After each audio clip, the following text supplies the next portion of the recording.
The roof of Bangladesh. বর্তমানে বাংলাদেশের সবচেয়ে উঁচু অথবা উচ্চতম রাস্তা হচ্ছে কেওক্রাডং এর রুট। তো যেটা খুলে দিচ্ছে এই হিসাবে বলা যায় বর্তমানে সবচেয়ে উচ্চতম রুট বাংলাদেশের কেওক্রাডং। বান্দরবনের কেওক্রাডং বাংলাদেশের অন্যতম জনপ্রিয় পাহাড় এবং উচ্চতার দিক দিয়ে সবচেয়ে উঁচু রুট এবং রোমাঞ্চকর ট্রেইল। বিশেষ করে বগালেক থেকে কেওক্রাডং যাওয়ার রাস্তাটি বাইকার এবং ট্রেকারদের কাছে যেমন আকর্ষক তেমনি অত্যন্ত ঝুঁকিপূর্ণ।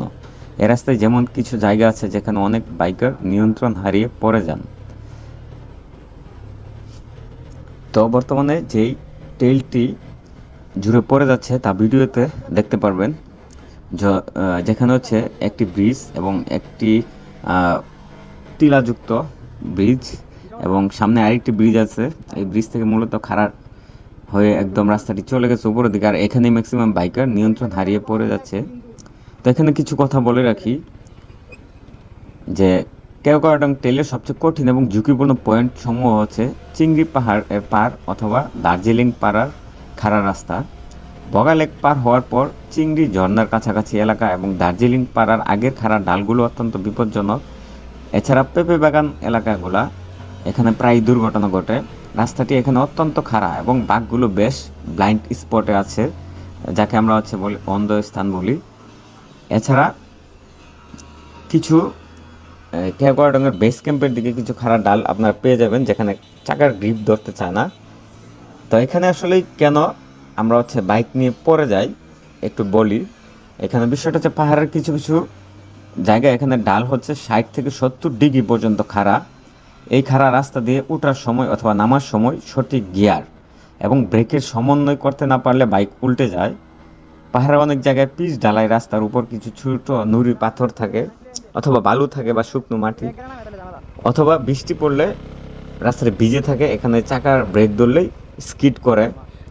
খাড়া ঢাল দিয়ে নামার সময় অনেক রাইডাররা ভয়ে শুধু সামনে চাকার ব্রেক বা ফ্রন্ট ব্রেক চেপে ধরে, যার কারণে বাইকটি পিছন দিয়ে স্কিড করে এবং সামনে উল্টে পড়ে যায়। আবার পিছনের ব্রেক যদি আপনি বেশি চেপে ফেলেন, সামনেরটা না ধরেন, তখন বামে অথবা ডানে পিছলে যায়।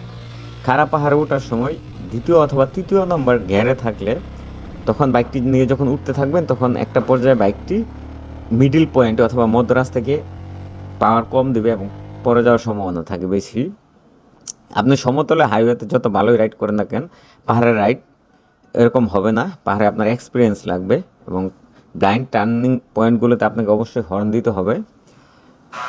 এবার হচ্ছে কিছু টিপস উঠার জন্য, যে আপনাকে অবশ্যই নিচ থেকেই প্রথম গিয়ারে, আপনি যখন একটা খাড়া ডালে উঠবেন নিচ থেকে প্রথম গিয়ার অথবা সর্বোচ্চ দ্বিতীয় নাম্বার গিয়ার আপনি ব্যবহার করতে পারবেন।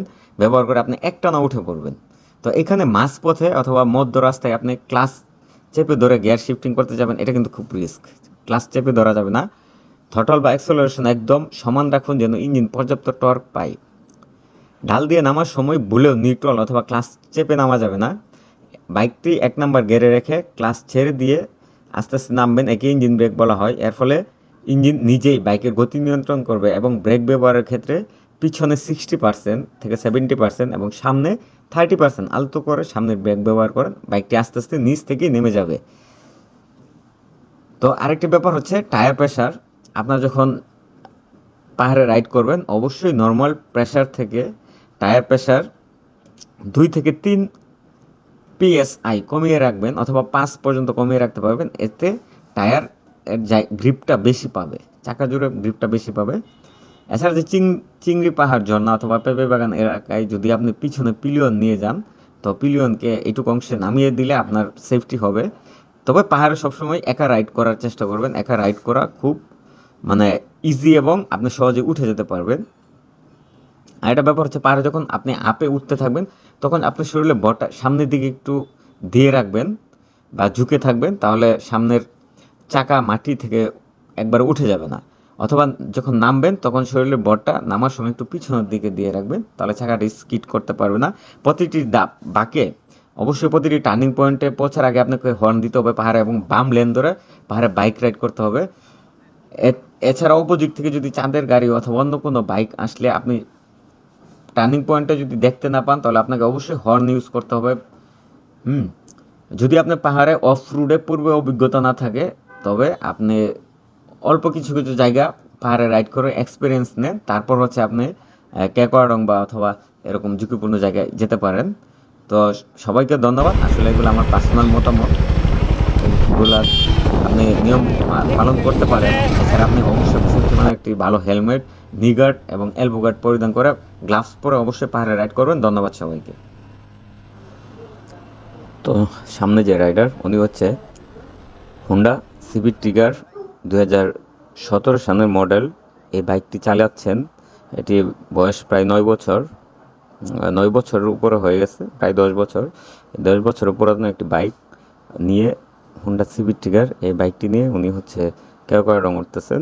এটা হচ্ছে একটা এক্সপিরিয়েন্সের কারণেই এত পুরনো একটি ইঞ্জিন বা পুরনো একটি বাইক নিয়ে উঠতে পারতেছেন। তো আপনারা সবাই এখন উঠতে পারবেন, শুধু একটু এক্সপিরিয়েন্স লাগবে, আর কনফিডেন্স হারানো যাবে না। আর গ্যাস শিফটিংটা যেন অ্যাকুরেট হয়, আপনার কনফিডেন্স থাকলে আর আপনার মোটামুটি একটু পাহাড়ের রাইডের এক্সপিরিয়েন্স থাকলে আপনি উঠতে পারবেন। তো বাংলাদেশ বাইকাররা সব জায়গায় যাইতে পারবে, এটা শিওর।